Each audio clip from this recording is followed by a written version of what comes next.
Hi guys, and welcome back to my channel. Today is part 2 of the Deep Root Center challenge. The first video I'll link down below. It's where the kids from the Deep Root Center picked out books for me to read, and now I want to review them for you. Just a quick reminder, Deep Root is an organization that helps kids that are kind of not able to handle the public school setting. It gives them a different opportunity to kind of learn and grow and interact with each other. It provides services for those that are homeschooling their children as well. So if you get a chance, make sure you check the link down below to Deep Root Center and see if you'd like to be involved in whether you donate funds or services or just want to get a better understanding of what Deep Root has to offer. Please check the link down below. Okay, the first book I want to give my insight into is from the Rainbow Magic The Ocean Fairy series. It's called Amelia the Seal Fairy by Daisy Meadows.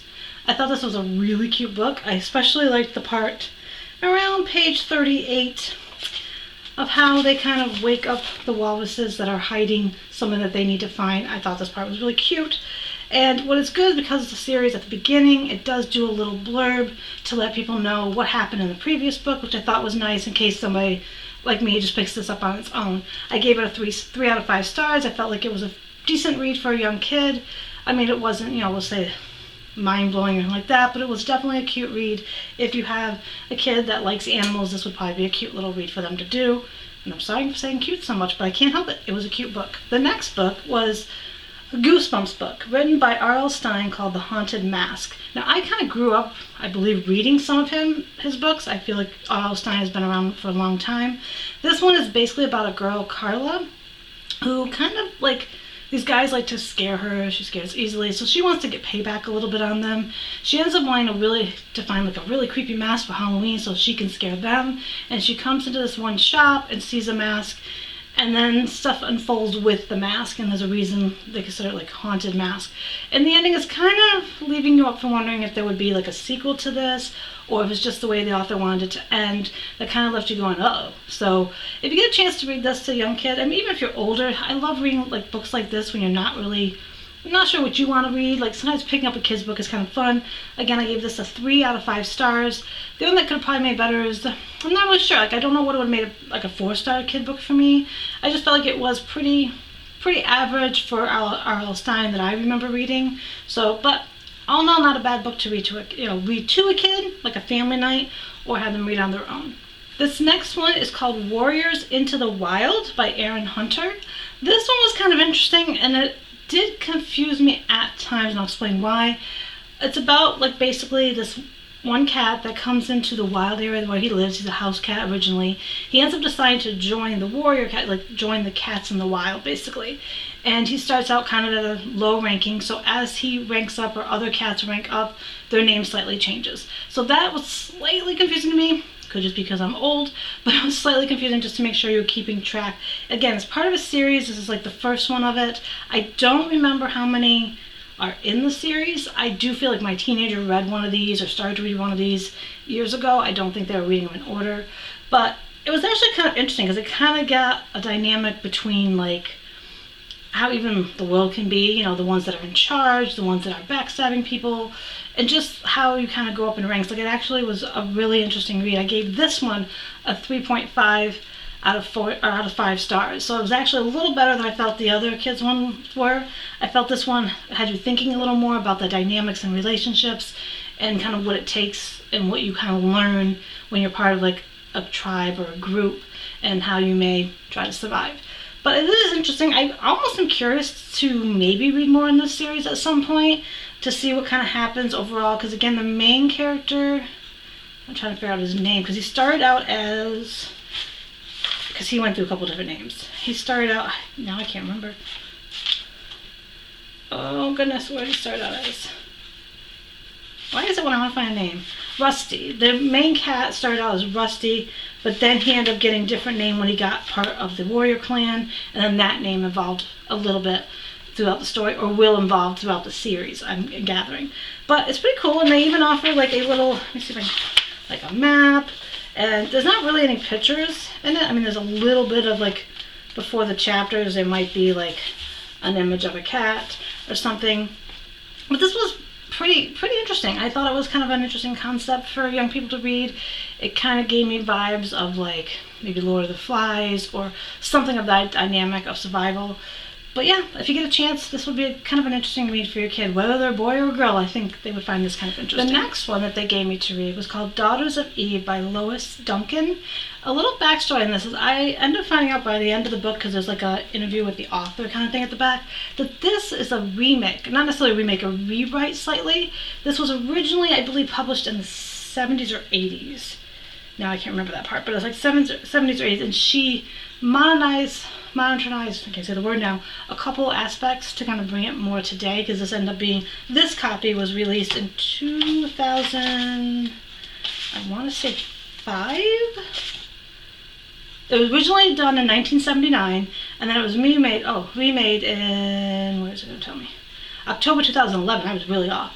So I like the fact that they were trying to update it. I don't know if it would have been more of an impactful book having read in like the late 70s, early 80s than in the 2011, because it does deal a lot with feminism, about how this one advisor to this Daughters of Eve group is trying to make sure the girls aren't letting guys like walk all over them and that, which I know can still happen today, but I feel like when this probably first came out, it probably had a bigger impact back then. But because of the topic of like being this anti, like they want to make sure they're not, the girls aren't getting, like, what's the word I'm looking for now? Like, it's basically like a feminist kind of movement, girl power type thing. Don't let men run all over them. So they kind of seek revenge a little bit on the men that have treated them badly. And I gave this one a 3.5 out of 5 stars. The one that could have made better was slightly the ending. I feel like there could have been more. I don't want to give it away, but I felt like it was just kind of like, okay, we're done. And it felt like it could have went a little more to give a little bit more not backstory, but a head story, like future of these girls, because that were part of this group, and how the advisor kind of manipulated them a little bit, and how they kind of grown from it or didn't grow from their experience. I feel like there could have been more to the ending, but it was a very interesting read. And again, I like the idea that it was written for like the 1970s, 80s type range, and then it was revised. I think that's kind of a cool idea for some authors to do, is just kind of modernize a book and see what spin they can do on it for modern day. But again, overall, not a bad book. Okay, there's only 2 left. This one I read years ago, so I did a quick reread of it for this challenge, and that was The Color Purple by Alice Walker. I know a lot of you watching have probably heard about this book. I ended up giving it probably about 3 stars, and I know people are going to come at me for that a little bit, because it's Alice Walker, it's The Color Purple, it's a very big book, but skimming it over again for this challenge, I can see where there might be struggle, like understanding exactly what Celia's saying, just from like the way that they speak, and it's basically letters back and forth to God, or to the sisters back and forth, and it is a very like traumatic experience that the one goes through, and how they kind of can reconnect and everything. So it was one of those books that when I was rereading it was like I didn't feel as strongly as I might have had when I read it back, like we'll say in college or high school, or whenever I read it. I think it was college that I read it the first time. But overall, it is a good book. I mean, Alice Walker is a great writer, so if you haven't read it, I would give it a chance. I mean, it might be a little confusing at the beginning. You got to see the writing change, and they never really say who Mr. was. It's always Mr., and there's like a line or something. So it is a little tricky, but also, all in all, it is a good read. If you haven't had a chance to read it, go ahead and read it. And the final book, which was not recommended by the kids. The kids, most of them teenagers, recommend me the books I just told you about. This one was recommended by the person that leads the one center. Her name's Karen, and it was Hello Beautiful by Anne Napoleano. I'm not sure if I'm saying the name right. I'm trying to fix the cover. I took the cover off when I was reading it, so I wanted to make sure it was back on. Now, this one it was hard for me to give this one a rating. Part of the reason I waited so long to this video after reading these was just to sit with them for a little bit and decide if I was fully where I wanted it to be for a rating or not. This one, it started out slow, and that's really it felt like it took me well over 100 pages to get into the book for me. And it wasn't that there was like non-interesting things, it was just it felt like the pace was kind of slow to me. And maybe it was just because at the time I was reading this, I was reading other books, and the pace of those books were faster, so it might have hindered what I thought of this one. And it's basically a story about a guy, and then he, ends up marrying this one girl who's part of like 4 other, like their sisters, and their sisters are very close in the beginning and everything. And this one sister marries this one guy.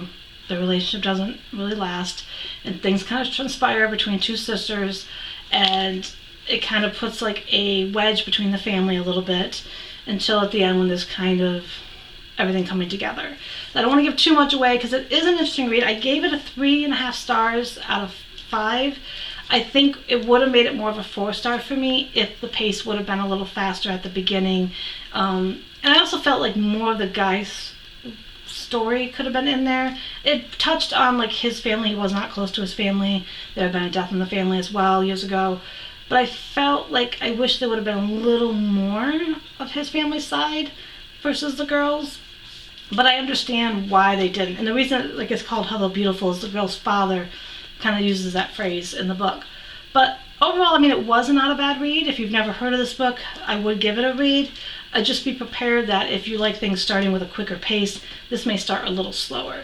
But those are the books that I read, and I was pretty pleased with the selection that they gave me. I was really happy with like some of the kid ones, because again, what this year's goal is to read books that are from any genre, any age range, whatever, like nothing's off limits. So I was really happy to do this challenge with the Deep Root Center kids. And again, if you're interested in learning about their organization, check the links down below. And I can't wait to see you guys in my next video.